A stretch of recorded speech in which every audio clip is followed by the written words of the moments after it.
की मध्यरात्रि में महारास रस की वर्षा हुई थी, इसलिए इसे रास पूर्णिमा भी कहते हैं। और आज ही के दिन वृंदावन में श्री बांके बिहारी पूरे साल में एक दिन बंसी धारण करते हैं। ठाकुर जी के दर्शन किए होंगे आपने हजारों बार, लेकिन पूरे साल उनके हाथ में मुरली नहीं होती। आज ही के दिन बांसुरी लेकर ठाकुर जी खड़े होते हैं, क्योंकि आज ही के दिन उन्होंने वो बांसुरी में रस भर के बरसाया था। आजग मुरोन्योन्य लक्षितोद्यमा, कि उस बंसी में ऐसे जादू भरी तान भरी कि वो शिवलोक तक जाकर भगवान शंकर को खींच लाई। लेकिन जो जो उसके लायक हैं उन्हीं को वो सुनाई देती है, हर किसी को नहीं सुनाई देती। ब्रज के रसिक कहते हैं, रुन्धन्नम्बुभृतश्चमत्कृति परम कुर्वन्मुहुस्तुम्बुरुम ध्यानादन्तरयन् सनन्दन मुखान् विस्मेरयन् वेधसम् औत्सुक्यावलीभिर्वली चटुलयन् भोगीन्द्रमाघूर्णयन् भिन्दन्दण्डकटाह भित्तिमभितो बभ्रामवंशी ध्वनि। ठाकुर जी जब मुरली बजाते हैं तो वो इस ब्रह्मांड का भी भेदन करती हुई उसकी जो स्वर लहरियां हैं वो हर लोक में जाती हैं। सनकादिक सुनकर चक्कर खा के गिर जाते हैं। ब्रह्मा जी के 4 से 8 मुंह हो जाते हैं, इतना चक्कर आते हैं, उन्हें समझ नहीं आता ये कहां से इतनी रसीली मुरली बज रही है। रसातल में बलि के पास जाती है, बलि मूर्छित होकर गिर जाते हैं। इंद्र को तो समझ ही नहीं आता हो क्या रहा है, मेरा स्वर्ग क्यों हिल रहा है, उसको सुनाई नहीं देती। भिन्दन्नंड कटाह भित्तिमभितो, ब्रह्मांड का भेदन करती हुई वो कैलाश, साकेत, बैकुंठ सब जगह जाती है। बैकुंठ में भगवान विष्णु भी झूमने लग जाते हैं लक्ष्मी के सहित। ऐसी सुंदर मुरली बजी, गोपियां आई, महारास हुआ। जब हुआ जिनको मिला सो मिला। हम तो इस लायक है नहीं कि महारास रस की बात करें और सुने। आप भले ही हो सकते हैं, हम तो सुनाने लायक नहीं। ये तो कोई महारसिक सुखदेव जैसे सुना सकें, लेकिन जैसे हमारे श्री महाराज जी कहते हैं कि बस समझ लो महारास रस सबसे बड़ा रस है। उसके बारे में कभी भी ऊटपटांग विचार, बुद्धि में कोई भ्रम नहीं आना चाहिए, नहीं तो भयंकर नामापराध हो जाता है। और आज से लगभग 103 वर्ष पूर्व उसी महारास की मध्यरात्रि में उत्तर प्रदेश के छोटे से गांव मनगढ़ में, इलाहाबाद जो प्रयागराज है वहां से लगभग 65 किलोमीटर अयोध्या की तरफ जब चलते हैं तो आप लोगों ने एक जगह का नाम सुना हो या ना सुना हो, श्रृंगवेरपुर, जहां केवट ने राम जी के चरण धोए थे। श्रृंगवेरपुर, उस समय सींग बड़े बड़े बेर हुआ करते थे वहां, तो श्रृंगवेरपुर सींग जैसे बेर होते थे।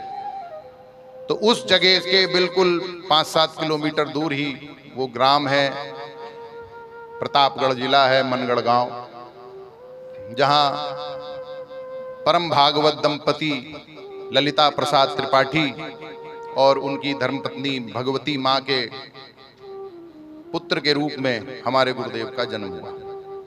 शरद पूर्णिमा की ही बिल्कुल मध्यरात्रि। और आज तो लगभग सारा विश्व जानता ही है कि 4 जगत गुरु इस महाराज जी से पहले हो चुके। और कल हमने भक्तमाल में उनकी चर्चा भी की थी। सबसे पहले जगत गुरु श्रीमद आद्य शंकराचार्य, दूसरे भगवत पाद श्री निम्बारकाचार्य, तीसरे श्री रामानुजाचार्य, चौथे श्री मध्वाचार्य। उसके बाद बड़े बड़े आचार्य हुए। उनके अपने संप्रदाय वालों ने उन्हें जगतगुरु माना, लेकिन सर्वमान्य इसलिए नहीं माना क्योंकि उनका विलय किसी ना किसी संप्रदाय में हो जाता है। जैसे श्री रामानंदाचार्य हुए, उनका विलय रामानुजा संप्रदाय, रामानु संप्रदाय में हो जाता है। वल्लभाचार्य महाप्रभु हुए, उनका विलय विष्णु स्वामी के संप्रदाय में हो जाता है। और सबके अपने अपने मत थे। शंकराचार्य जी ने द्वैत मत सिद्ध किया, अद्वैत। निम्बारकाचार्य जी ने द्वैताद्वैत सिद्ध किया कि जीव दो, जीव ब्रह्म में भेद भी है, अभेद भी है। रामानुजाचार्य जी ने विशिष्टाद्वैत मत को सिद्ध किया कि विशिष्ट कक्षा में ही जीव भगवान के बराबर होता है। भोग मात्र साम्य लिंगाच, ब्रह्म सूत्र में जो कहा गया कि अब अनंत जीवन और अनंत ज्ञान और आनंद के रस को भोगने में ही जीव और भगवान बराबर होते हैं बस। बाकी किसी भी क्लास में जीव भगवान कभी नहीं बराबर हो सकते। जीव की ईश समान, गोस्वामी जी ने भी कहा रामचरितमानस में। और फिर उसके बाद चौथे जगत गुरु श्री माध्वाचार्य जी हुए, जिन्होंने द्वैत मत सिद्ध किया कि जीव और ब्रह्म दो ही हैं, एक नहीं है।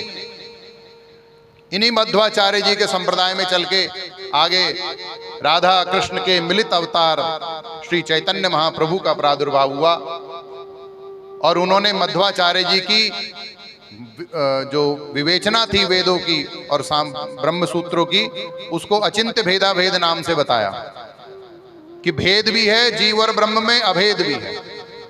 बड़ी विस्तार से इनकी चर्चाएं हैं। वही चैतन्य महाप्रभु जो 48 वर्ष तक इस पृथ्वी पर रहे और राधा भाव को स्वीकार करके श्री कृष्ण ही आए थे। अब तो सारा संसार इस बात को जानता है। आप लोग जाते हैं गौड़िया मठ में, इस्कॉन इत्यादि मंदिरों में, वहां ऐसे हाथ उठाए ऊपर मूर्ति देखते हैं श्री चैतन्य महाप्रभु। कलयुग का सबसे रिसेंट अवतार कह लीजिए, और ऐसा अवतार कि भगवान प्रतिज्ञा लेकर आए थे कि इस अवतार में हम शस्त्र उठाएंगे ही नहीं, बस कृपा कृपा कृपा कृपा करेंगे। यही अवतार असुरवध नहीं किए, दिए प्रेम निष्काम रे, भज गौरांग भज गौरांग भज गौरांगेर नाम रे। श्री गौरांग महाप्रभु की दो पत्नियां अर्थात दो विवाह हुए थे। पहली धर्म पत्नी का नाम था लक्ष्मी देवी, उनका देहांत हो गया।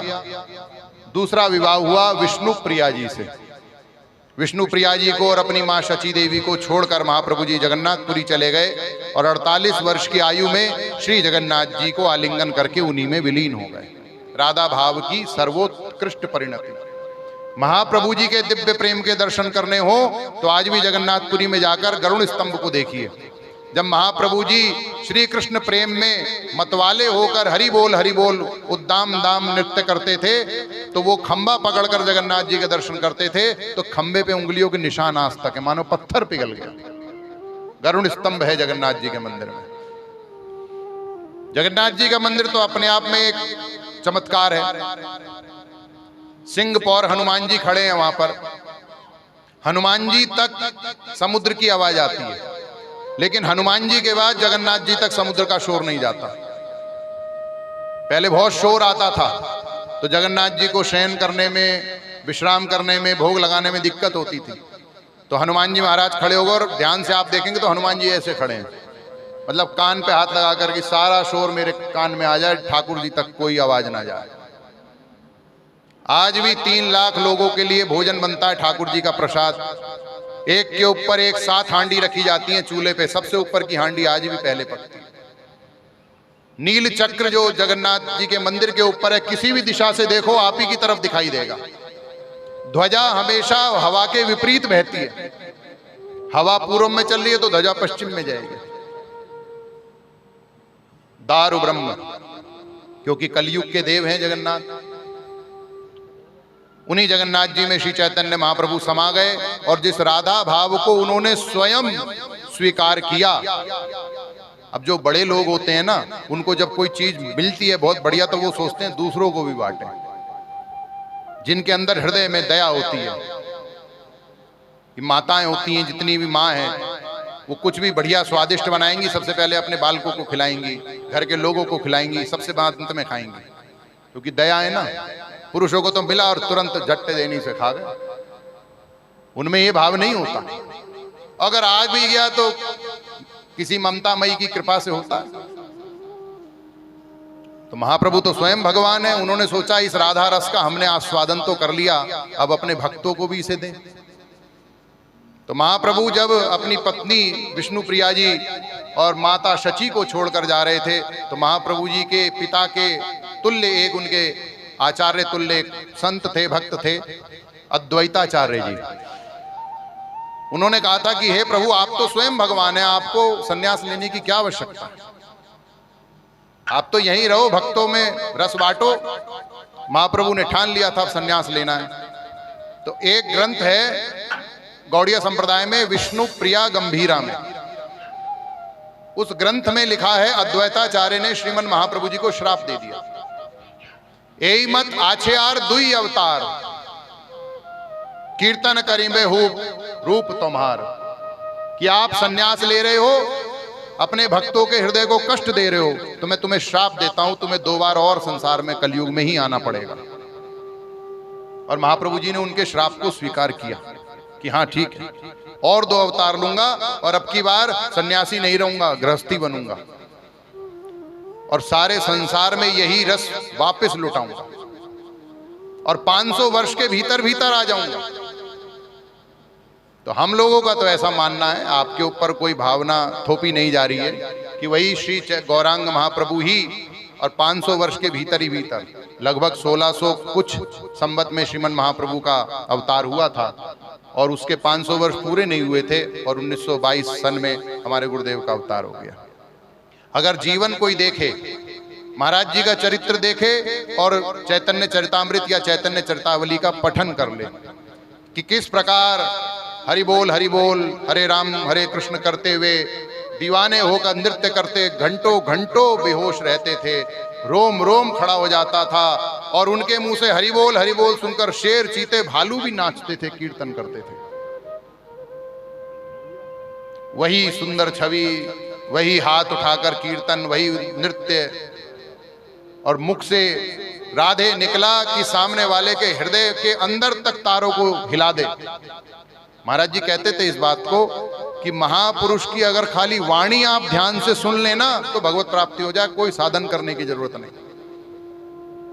उसकी वाणी पे ही ध्यान लगा दें पूरा, क्योंकि उसकी वाणी में दिव्यता है।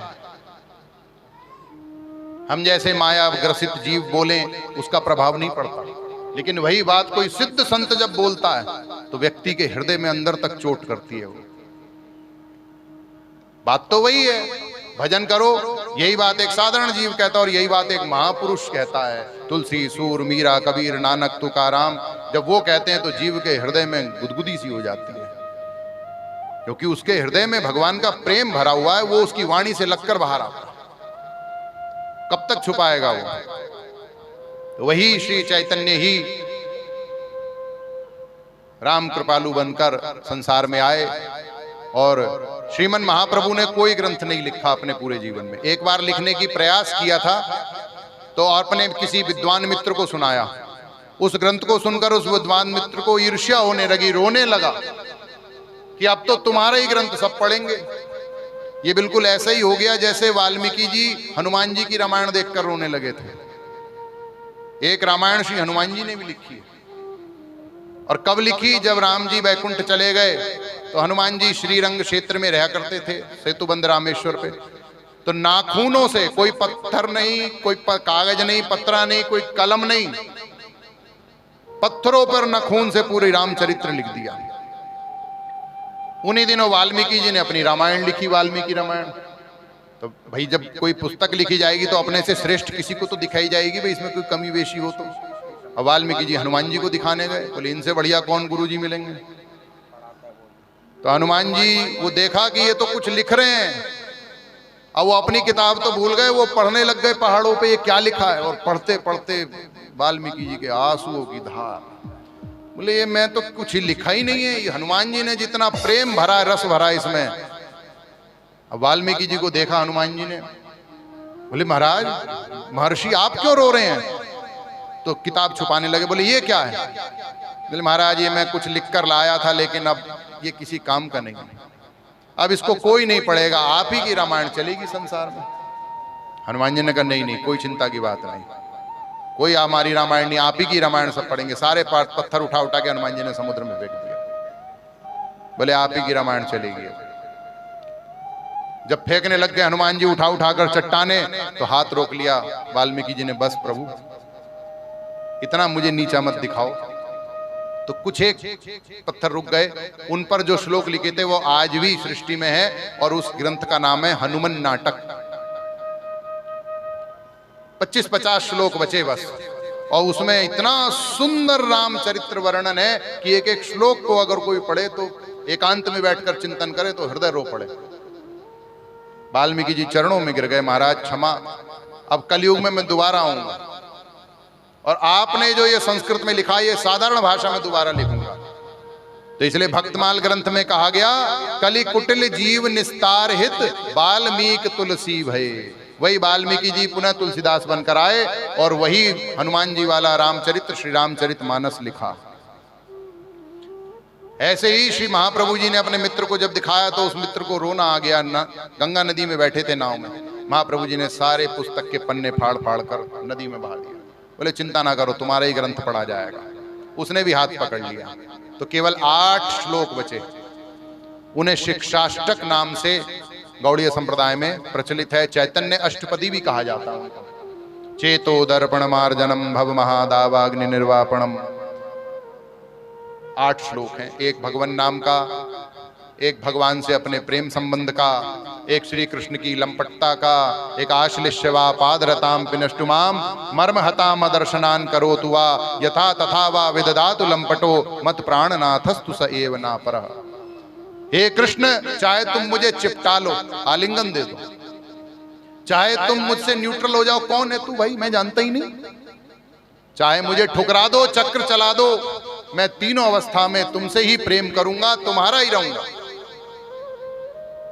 चाहे अपना लो मुझे गोविंद राधे, चाहे ठुकराओ, चाहे चक्र चला दे, राधे राधे गोविंद गोविंद राधे, राधे राधे गोविंद गोविंद राधे, राधे राधे गोविंद गोविंद राधे, राधे राधे गोविंद गोविंद राधे।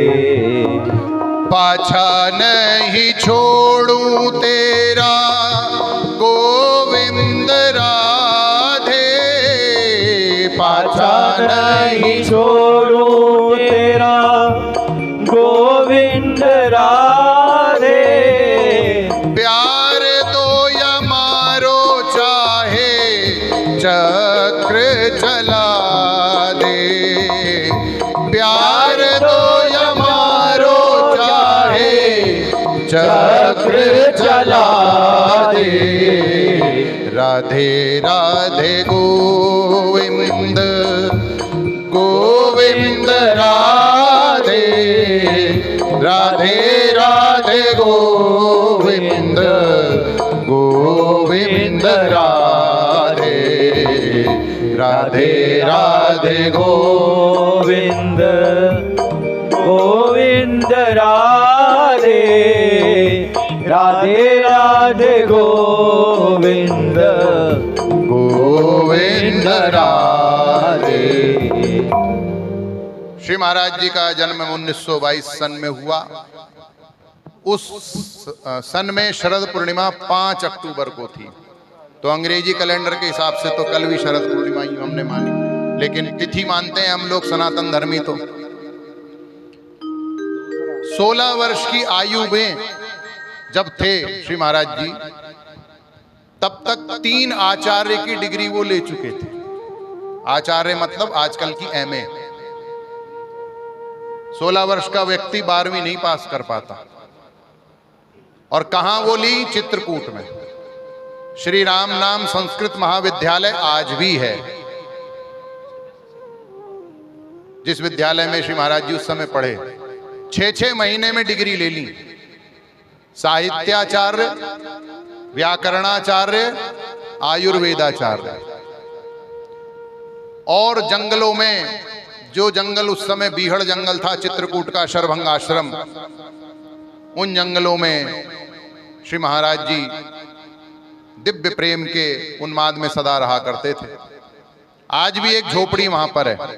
श्री महाराज जी खुद अपने जीवन का वृत्तांत बताते हैं कि एक बार हमने वहां एक महात्मा जी को देखा। कुछ लोग कहते हैं ना भक्ति कैसे करें, भजन कैसे करें। भजन या भक्ति का सीधा सा अर्थ है भगवान में मन लगाना, प्यार करना, बस ये सीधी सी परिभाषा है। अब तरीका क्या है ये कोई निश्चित नहीं है।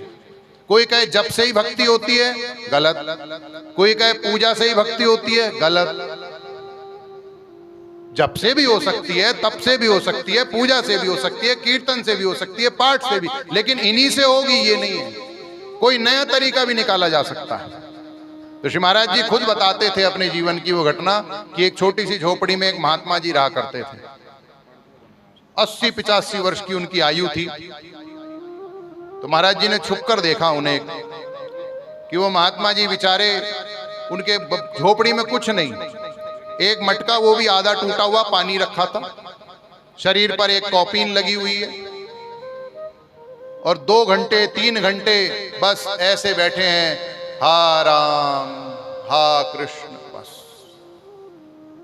विरह में तड़प रहे। जब घंटों बाद होश आया तो एक टूटा हुआ शीशा पड़ा था, कहीं से मिल गया होगा, और एक कंघी जिसमें 5-7 ही दांते थे। बस होती है ना, दांते टूट जाते हैं कंघे के।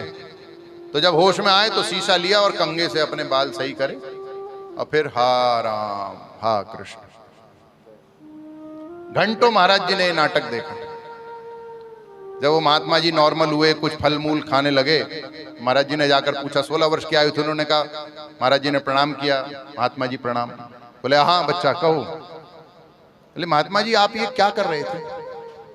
अरे बच्चा तुम बच्चे हो, जाओ। छोटे बच्चों को तो सब ऐसे ही समझते हैं, कोई भी बच्चा हो, कन्हैया भी सामने आ जाएंगे, आप ही कहोगे जाओ खेलो खेलो। अभी भले ही जन्माष्टमी पे खूब धम मचा लो, असली में आ जाएंगे तो कोई बखत नहीं रह जाएगी उनकी। जीन्स पैंट पहना के जाओ, रे लाला क्रिकेट खेल, हमारा दिमाग ना खा। यही होगा। चीज जब मुफ्त में मिल जाती है तो उसकी कोई अहमियत थोड़ी रहती है। बार बार जब महाराज जी ने पूछा तो उन्होंने कहा, भैया ना जाने कब हमारे राम जी आ जाएं और हमारी ये जटाएं ऐसी बिखरी, देखो जटा वाले एक बाबा जी आ गए, हमारी जटाएं ऐसी बिखरी रहेंगी तो वो हमें देखकर क्या सोचेंगे कि ये सज सवर के नहीं रहता, घर में कोई अतिथि गेस्ट आ गया। तो इसलिए हम अपनी बाल, अब शीशा कंगा से भजन हो रहा है, कौन से वेद शास्त्र में लिखा है, लेकिन भजन हो रहा है। तो तरीका जो आपको पसंद हो अपनी मर्जी का चुन लो। हर व्यक्ति का अपना अलग इंटरेस्ट होता है। किसी को पूजा में बहुत आनंद आता है, किसी को पाठ में, किसी को कीर्तन में, किसी को जप में, सब खुली छूट। इसलिए दुनिया भर की भक्ति प्रहलाद जी ने बता दी, श्रवणम कीर्तनम विष्णु स्मरणम पाद सेवनम अर्चनम वंदनम सख्यम दास्यम आत्मनिवेदनम। प्रहलाद जी ने 9 प्रकार की बता दी और अगले श्लोक में बोलते हैं, इति पुंसार्पिता भक्ति विष्णु भक्तिश्चेन्नव लक्षणा। ये 9 प्रकार की भक्ति में से कोई भी चुन लो, लेकिन मन विष्णु में, भगवान श्री कृष्ण में लगना चाहिए। बस एक तरीका, तरीके की कोई लिमिट नहीं है। मन भगवान में लग रहा है, संसार से हट रहा है, बस एक ये पैमाना।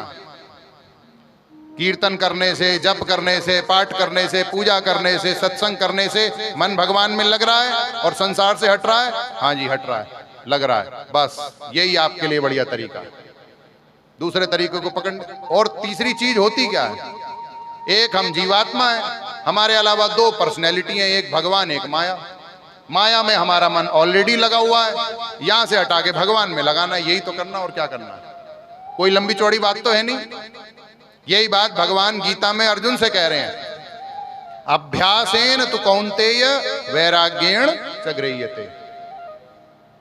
बार बार मन को हटाओ कहे बामा, बार बार हरि में लगाओ आठुयामा।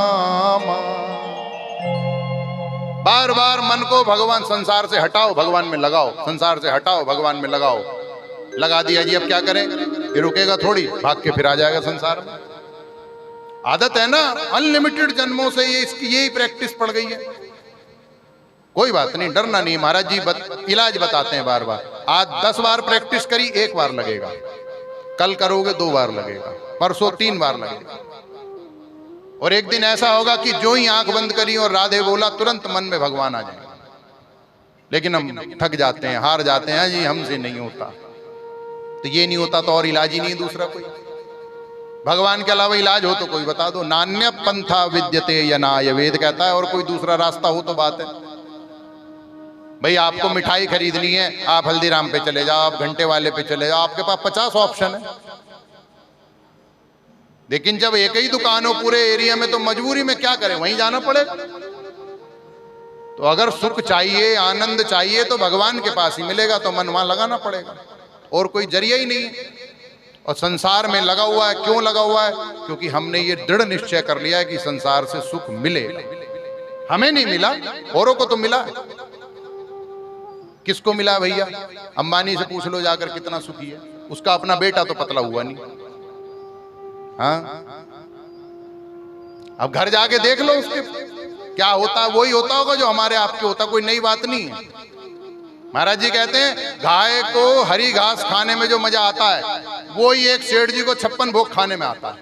देखने में कोई कहे है गाय घास खा रही हो, सेठ जी 56 भोग खा रहे हैं, मजा दोनों को, आनंद दोनों को एक जैसा मिल रहा है। गाय वाह वाह, आज तो हरा चारा मिला है, आज तो बरसीम मिली है, आज तो बढ़िया जौ का वो, और सेठ जी को मालपुआ खाने में आनंद। आनंद दोनों का एक जैसा है, बस यही अंतर है। हमारे ये हो जाता, वो हो जाता, वो हो जाता। जिनके है उनको देख लो।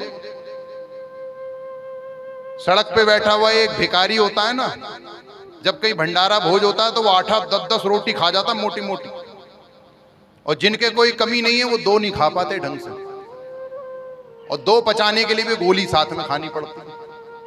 क्यों? क्योंकि हाजमा बेकार है, फिजिकल लेबर कुछ नहीं है। एसी लगे हुए हैं, बिल्कुल साइलेंट कमरे हैं, बट बिल्कुल साउंड प्रूफ कमरे हैं, फिर रात भर नींद की गोली खाने पे नींद नहीं आती, और फुटपाथ पे कंगले आराम से सो रहे हैं, गाड़ियां पौ पौ करती हुई आ रही हैं, जा रही, नींद आती है, कोई फर्क नहीं पड़ता उनको। और सबसे बड़ा सुख तो नींद है, वो फ्री मिलता है सबको, बल्कि अमीर को कम मिलता है। तो हमने ये दृढ़ निश्चय बुद्धि में कर रखा है कि संसार में सुख है, मुझे नहीं मिला, मैं मरूंगा इसी के लिए। तो ये बात अब उधर लगानी है, यहां नहीं है वहां है। मन कहेगा अच्छा देखा तो है नहीं, अरे चल तो सही, समझा के पुचकार के ले चलो। जब ये जाएगा 2-4 बार तो भगवान में तो वास्तव में सुख है। छोटे बच्चे होते हैं जब, तो माँ निप्पल में शहद डालकर, और खाली निप्पल ही मुंह में लगा देती है। कई बार तो लगा रहता बच्चा घंटों, उसमें बेवकूफ बनता रहता है, वो उसी की लार निप्पल में लग लग के उसे चूसता रहता है, वो सोचता है इसमें दूध आ रहा। तो जब भगवान में तो सुख है, मिलेगा, पक्का मिलेगा, वहां तो डाउट नहीं है। संसार में तो मिलेगा नहीं मिलेगा कोई क्लियर नहीं है। तो इसलिए मन भगवान में लगाना किसी भी तरीके से हो। और हमारे श्री महाराज जी ने कोई संप्रदाय नहीं चलाया, कोई नया मत नहीं दिया, बल्कि अपने से पूर्व जितने भी आचार्य थे सभी के मत का समादर करते हुए सभी के आचार्यों के सिद्धांतों का समन्वय किया।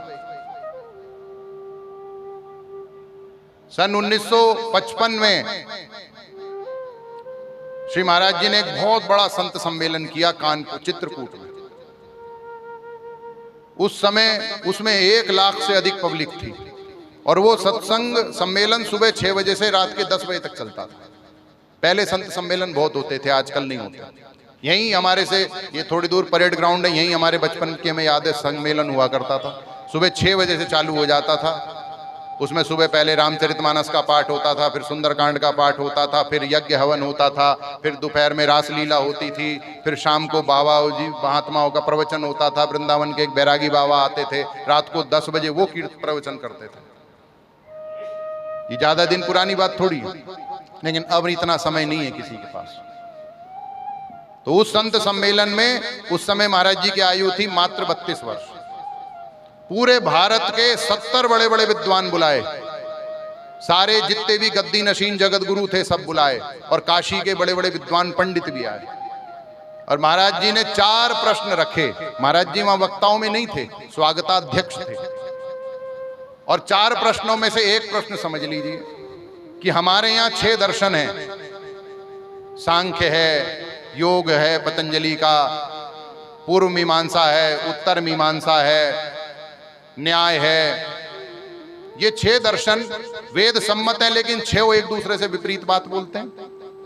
श्रुति पुराण बहु कहो उपाई, छूटे न अधिक अधिक अरुजाई। शिव पुराण पढ़ो तो ये लगता है शंकर जी सबसे बड़े, विष्णु पुराण पढ़ो तो विष्णु जी सबसे बड़े, दुर्गा जी का पुराण पढ़ो तो दुर्गा ही सबसे बड़ी है। जो एक आदमी सारे पढ़ लेगा वो पागल हो जाएगा। बोले कोई क्या है, किस पागल ने लिखे हैं, एक जैसी बात लिख दे सब में? नहीं समझ सकते ना, क्योंकि इनमें तो महापुरुषों ने अलग अलग कल्पों की अलग अलग लीलाएं लिखी, अलग अलग ब्रह्मांडों की। ये तो हमें समझ ही नहीं आता। एक रामचरितमानस में ही 5 प्रकार के राम जी के अवतार गिना दिए तुलसीदास ने। जय विजय के कारण भी अवतार हुआ था, नारद जी ने श्राप दिया था इसलिए भी अवतार हुआ था, प्रताप भानु की कथा था इसलिए भी अवतार हुआ था, शंकर जी के गणों ने श्राप दिया था इसलिए भी अवतार हुआ था, सती वृंदा ने जलंधर की पत्नी ने श्राप दिया था इसलिए भी अवतार हुआ था, मनु ने शत्रुपा ने तपस्या करी थी इसलिए भी अवतार हुआ था। अब कौन सा अवतार है? बोले हुआ कोई सा भी, लेकिन राम का अवतार तो हुआ। और हर अवतार में अलग अलग लीलाएं, भिन्न भिन्न लीलाएं। वाल्मीकि के राम धनुष तोड़ते हैं, ब्याह हो जाता है, शादी हो जाती है, वापसी जा रहे हैं अयोध्या, रास्ते में परशुराम मिलते हैं वाल्मीकि रामायण में। और तुलसीदास के तो वहीं आ जाते हैं जनक की सभा में। अब दोनों रामायण पढ़े, बोले या तो ये गलत है या ये गलत है। ऐसा कैसे हो सकता है? एक पर्सनैलिटी 2 अलग अलग जगह पे कैसे आ जाएगी? जबकि रामचरितमानस में तुलसीदास कह रहे हैं कलप भेद हरि चरित सुहाए, नाना भांति मुनि सन गाए। अलग अलग कल्पों में अलग अलग तरह की लीला हुई है, सब लिख दी। लेकिन किसी संत की, आचार्य की, रसिक की शरणागति में रह के पढ़े समझे तब तो समझ में आए। जिंदगी में 7 सबसे छोटा ग्रंथ गीता है हमारे यहाँ, 700 श्लोक। उसमें से भी भगवान ने 650 श्लोक ही बोले हैं बस। लोगों ने पूरी जीवन में गीता पढ़ी नहीं है ढंग से, और पूरे जीवन गीता पे, गीता में तो कर्म लिखा, गीता में तो कर्म लिखा। कर्म तो अर्जुन कर रहा था, भगवान ने उसे हटाया कर्म से। कर्म योग कर, कर्म तो वो कर रहा था। इनको मारूंगा तो इनकी पत्नी विधवा हो जाएंगी, वर्ण संकर होगा, समाज में ये होगा, मैं सन्यास ले लेता हूं। कर्म था वो, कर्म योगी बनाया उसको भगवान ने। और लोग ये समझते हैं गीता पढ़ने से सन्यासी हो जाता है। सन्यासी तो बनने के लिए तो अर्जुन पहले चैप्टर में ही बैठा था, बाबा जी होने जा रहा था, भगवान ने कर्म योगी बनाया उसको। पढ़नी नहीं है, समझना नहीं है, बस अपनी ये 2 अंगुल की खोपड़ी लगानी है। घर में महाभारत नहीं रखनी चाहिए, तो फिर किस लिए लिखी है? रद्दी बाजार में रखने के लिए। अच्छा जी, घर में महाभारत रखो तो महाभारत हो जाती है। तो जिनके घर में महाभारत नहीं है वहां क्या बैकुंठ हो गया? वहां झगड़े नहीं होते, केवल उल्टी सीधी। संत लोग कहते हैं एक डुकरिया पुराण होता हमारे देश में। डुकरिया पुराण, गांव में जो वृद्ध माताएं हो जाती हैं उन्हें डोकरी बोलते हैं, डुकरिया। वो अपना शाम को खाली बैठी हैं, 5-7 बातें करती हैं, ये ऐसा होता है, ये ऐसा होता है। वो रोज एक पुराण लिखती हैं, रोज एक चैप्टर लिख के उसमें जोड़ देती हैं। फिर अपने बच्चों को वही पढ़ाती रहती हैं। वो बड़े होते हैं, हमने तो ऐसा सुना, हमने तो ऐसा सुना है। पढ़ लो ना। नहीं पढ़ेंगे नहीं, ये सुना है वो सुना है। फिर काय के लिए तुलसीदास, सूरदास, ये वेद व्यास इतने ग्रंथ लिख के चले गए, ये म्यूजियम में रखे रहेंगे, गल जाएंगे, जल जाएंगे। पढ़ो, समझो। नहीं समझ में आए उनके आचार्यों के पास जाओ, मर्मज्ञों के पास जाओ। करना ही नहीं है कुछ, टाइम पास, एंटरटेनमेंट, एंजॉयमेंट, बस यही हमारा लक्ष्य है। तो इससे क्या होगा? एक मानव जीवन मिला है भगवान की कृपा से, वो नष्ट हो जाएगा थोड़े दिनों में। सेठ जी को फिक्र थी, एक एक के 10-10 कीजिए, मौत ने आकर कहा हुजूर प्राण वापस दीजिए। हो गए 1 के 10, कर ले भैया जितने करने थे। तो भगवान में मन लगाना यही साधना है। और भगवान में मन लगाएंगे तो संसार से हटेगा, थोड़ी देर के लिए हटेगा, फिर भाग के आएगा, फिर लगाओ, फिर भागेगा, फिर भागेगा। मदारी बंदर को पकड़ते हैं तो बहुत चंचल होता है बंदर, तो पहले 50 फुट की रस्सी में बांध देता है वो। अब 50 फुट के आगे जाता है तो गले में रस्सी घुटती है, तो वो कहता है 50 फुट में ही कूदो अपन। जब वो 50 फुट की प्रैक्टिस कर लेता है तो रस्सी 25 फुट कर देता है, फिर 20, फिर 15, फिर 10, फिर 5, फिर 2। जब 1 फुट कर देता बंदर शांत बैठ जाता, बोले क्या फायदा, कितना ही कूद लो, आगे तो जा ही नहीं सकते। अब फिर वो बंदर से कहता, बता दुल्हन को लेने कैसे जाएगा? मिलिट्री में कैसे बंदूक चलाएगा, सब करता है बंदर। और वैसे पकड़ के दिखा दो, आप बंदर को करा के दिखा दो कुछ, तो ये हमारा मन उसी बंदर का भी बाप है।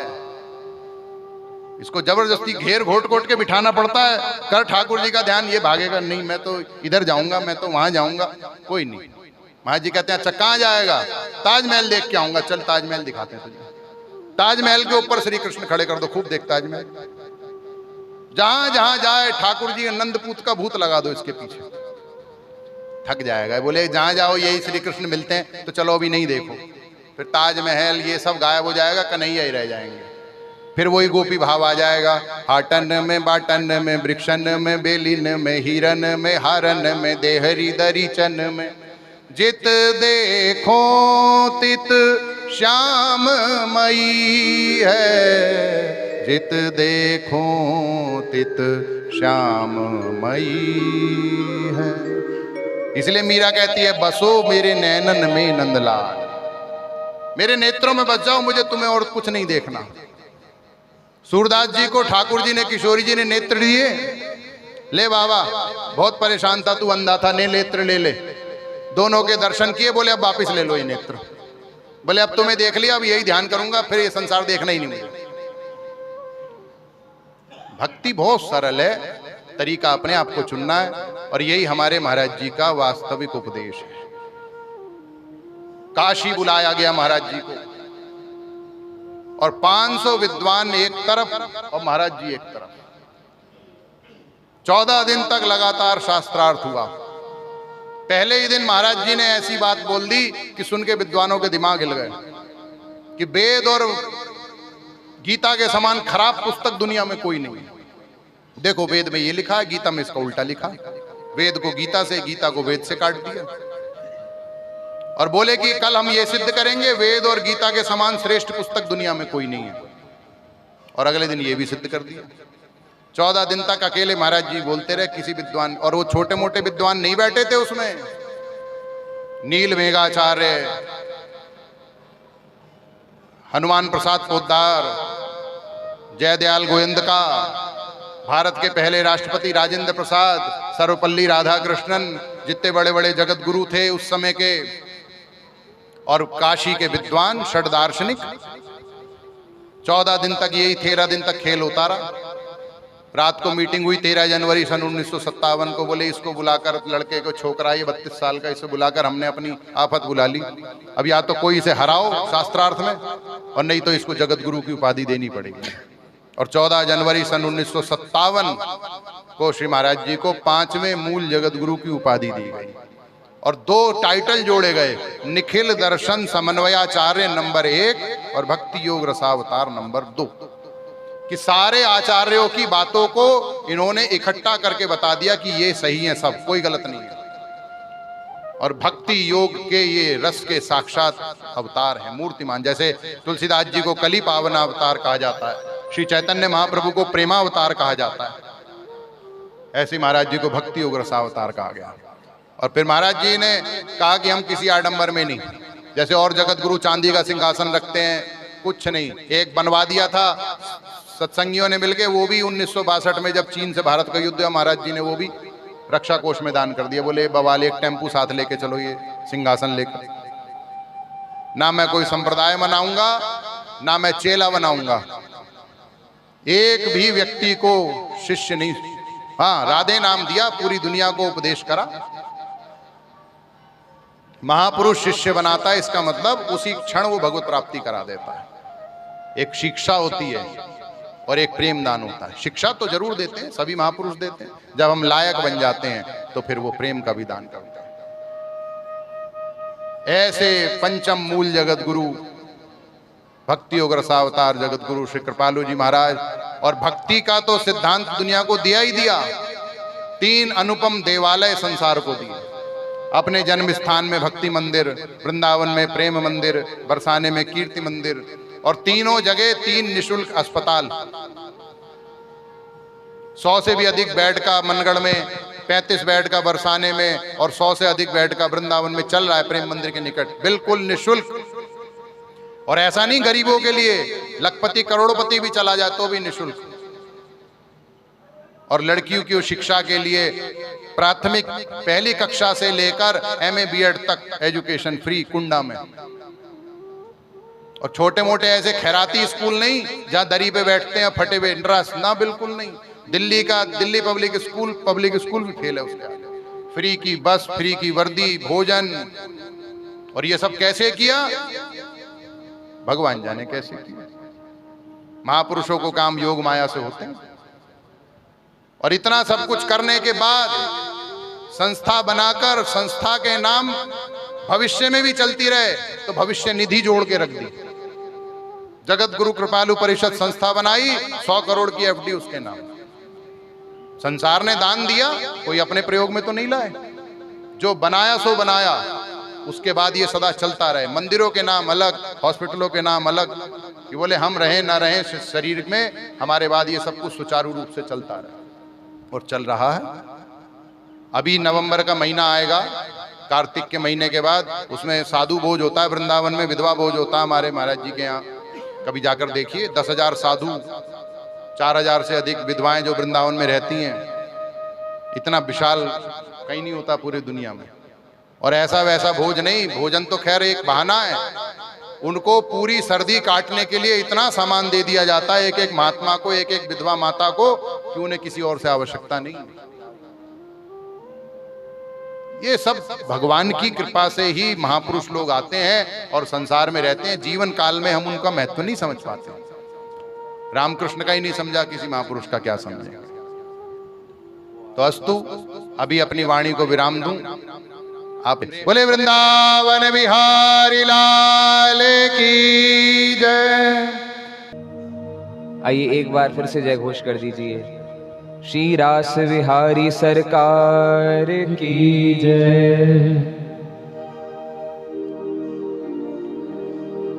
चंद्र किरण सा श्याम सलोना, दो आँखें कजरारी। चंद्र किरण सा श्याम सलोना, दो आँखें कजरारी। ये ठुमक ठुमक नाचे गोपियों के संग, जग का पालनहारी। ये ठुमक ठुमक नाचे गोपियों के संग, जग का पालनहारी। हे रास बिहारी संग राधा सुकुमारी, रास बिहारी संग राधा सुकुमारी। ब्रिज में विराजे रे श्याम संग राधा नाचे रे। ब्रिज में विराजे रे श्याम संग राधा नाचे रे। हे गोकुल में देखो, वृंदावन में देखो, गोकुल में देखो, वृंदावन में देखो, गोकुल में देखो, वृंदावन में देखो, गोकुल में देखो, वृंदावन में देखो। मुरली बाजे रे श्याम संग श्यामा नाचे रे, श्याम संग श्यामा नाचे रे। हे रास रचो है, रास रचो है, रास रचो है, रास रचो है। अज यमुना किनारे महारास रचो है, रास रचो है, रास रचो है। यमुना किनारे महारास रचो है। हे राधा नाचे कृष्ण नाचे, नाचे गोपी जन। राधा नाचे कृष्ण नाचे, नाचे गोपी जन। राधा नाचे कृष्ण नाचे, नाचे गोपी जन। राधा नाचे कृष्ण नाचे, नाचे गोपी चंद हे रास रच्यो है, रास रच्यो है, रास रच्यो है, रास रचो है। अज यमुना किनारे महारास रच्यो है, रास रच्यो है, रास रच्यो है। अज यमुना किनारे महारास रचो है। यमुना के तट पर वंशी वट के तट पर, यमुना के तट पर वंशी वट के तट पर, यमुना के तट पर वंशी वट के तट पर, यमुना के तट पर वंशी वट के तट पर, गोपी बनकर शंकर भी आए तट पर, गोपी बनकर शंकर भी आए तट पर। हे डमरू बाजे रे श्याम संग श्यामा नाचे रे, हे डमरू बाजे रे श्याम संग राधा नाचे रे। हे गोकुल में देखो, वृंदावन में देखो, गोकुल में देखो, वृंदावन में देखो, मुरली बाजे रे श्याम संग श्यामा नाचे रे, श्याम संग राधा नाचे रे। हे छम छम नाचे राधे रानी, सुनकर मीठी मोरलिया, छम छम नाचे राधा रानी, सुनकर मीठी मोरलिया। श्याम छवि पर सब बलिहारी, गोपी ग्वाल और गैया, श्याम छवि पर सब बलिहारी, गोपी ग्वाल और गैया।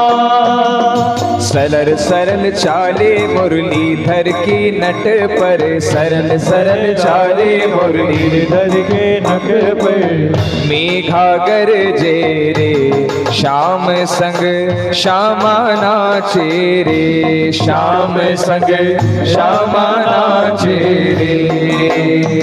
हे रास रच्यो है, रास रच्यो है, रास रच्यो है, रास रच्यो है। अज यमुना किनारे महारास रच्यो है, रास रच्यो है, रास रच्यो है।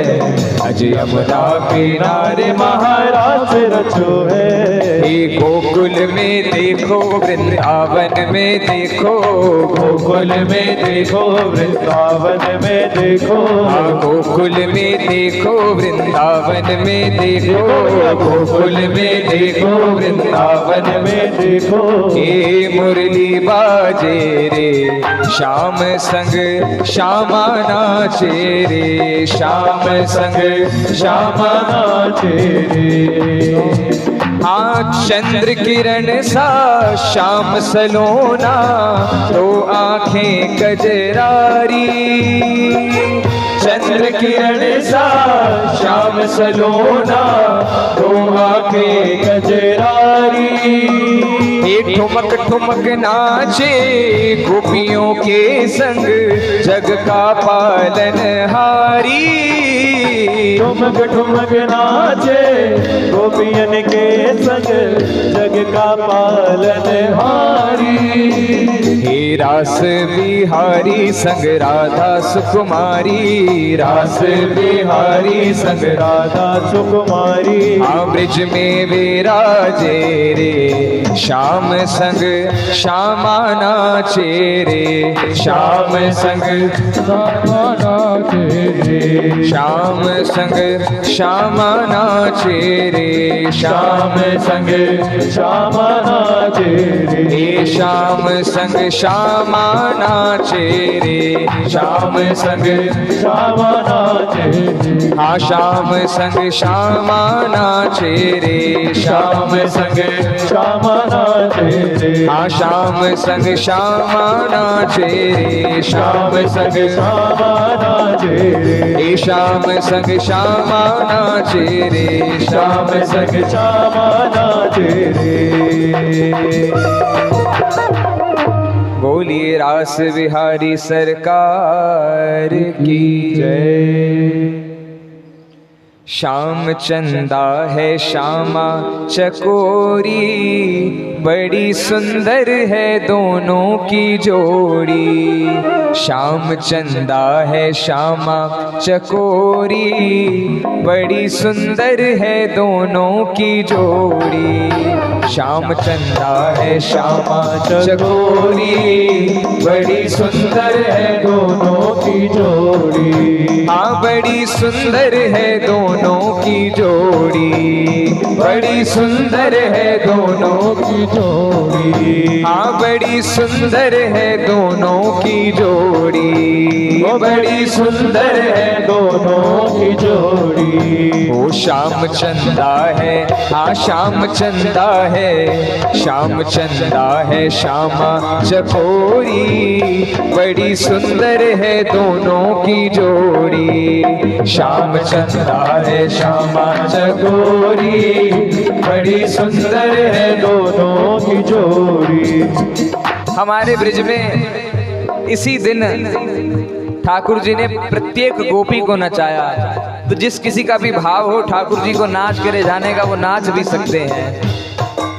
ओ श्याम चंदा है श्यामा चकोरी, श्याम चंदा है श्यामा चकोरी, बड़ी सुंदर है दोनों की जोड़ी। श्याम चंदा है श्यामा चकोरी, बड़ी सुंदर है दोनों की जोड़ी।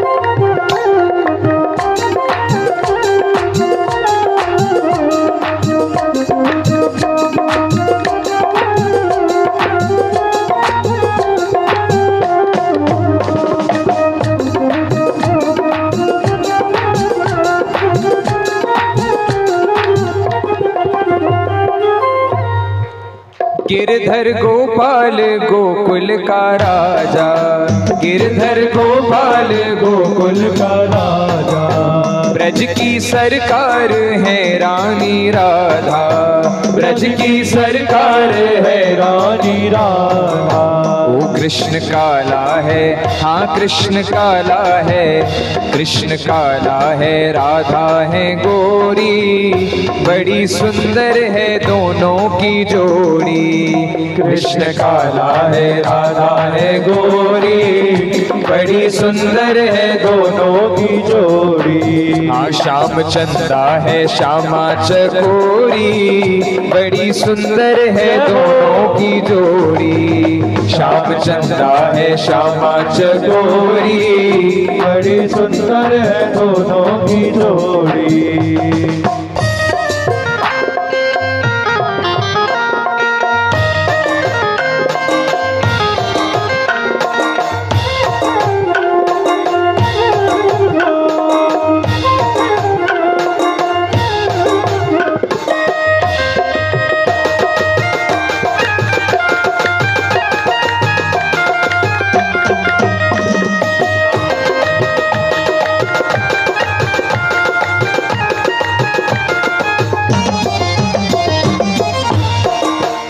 दोनों में प्रेम इतना है ज्यादा, दोनों में प्रेम इतना है ज्यादा, दोनों में प्रेम इतना है ज्यादा, दोनों में प्रेम इतना है ज्यादा। राधा मोहन है, मोहन है राधा, राधा मोहन है, मोहन है राधा। ये राधा मोहन है, मोहन है राधा, राधा मोहन है, मोहन है राधा। कृष्ण मन का मधुप राधा भोरी, कृष्ण मन का मधुप राधा भोरी, बड़ी सुंदर है दोनों की जोड़ी। कृष्ण मन का मधुम राधा गोरी, बड़ी सुंदर है दोनों की जोड़ी। श्याम रसिया है श्यामा रसीली, श्याम रसिया है श्यामा रसीली। ओ कृष्ण छलिया है राधा शर्मीली, कृष्ण छलिया है राधा शर्मीली। हाँ कृष्ण छलिया है राधा शर्मीली, कृष्ण छलिया है राधा शर्मीली। ओ नंद नंदन के आनंद नंदन के, नंद नंदन के भानु की दुलारी, बड़ी सुंदर है दोनों की जोड़ी। श्याम चंद्रा है श्यामा चकोरी, बड़ी सुंदर है दोनों की जोड़ी। हाँ श्याम चंदा है श्यामा चकोरी, बड़ी सुंदर है दोनों की जोड़ी। श्याम चंदा है श्यामा चकोरी, बड़ी सुंदर है दोनों की जोड़ी। हाँ बड़ी सुंदर है दोनों की जोड़ी, बड़ी सुंदर है दोनों की जोड़ी। हाँ बड़ी सुंदर है दोनों की जोड़ी, बड़ी सुंदर है दोनों की जोड़ी। हाँ बड़ी सुंदर है दोनों की जोड़ी, बड़ी सुंदर है दोनों की जोड़ी। हाँ बड़ी सुंदर है दोनों की जोड़ी, बड़ी सुंदर है दोनों की जोड़ी। हाँ बोलो गोविंद जय जय, गोपाल जय जय, गोविंद जय जय, गोपाल जय जय, गोविंद जय जय, गोपाल जय जय, गोविंद जय जय, गोपाल जय जय, गोविंद जय जय, गोपाल जय जय, गोविंद जय जय, गोपाल जय जय, गोविंद जय जय, गोपाल जय, बोलो गोविंद जय जय, गोपाल जय जय, गोविंद जय जय, गोपाल जय जय, गोविंद जय जय, गोपाल जय जय, गोविंद जय जय, गोपाल जय जय, गोविंद जय जय, गोपाल जय जय, गोविंद जय जय, गोपाल जय जय,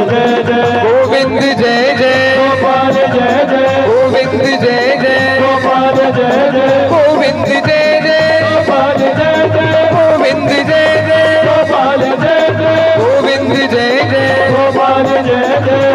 जय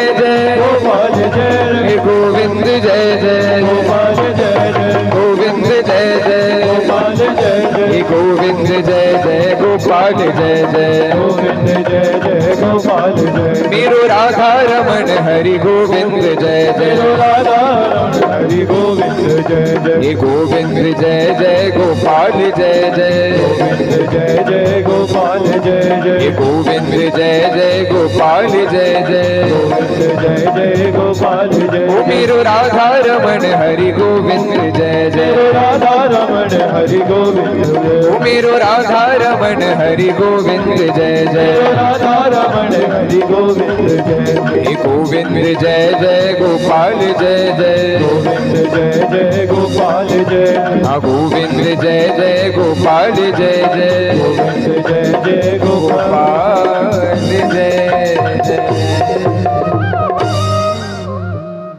हो मेरे गिर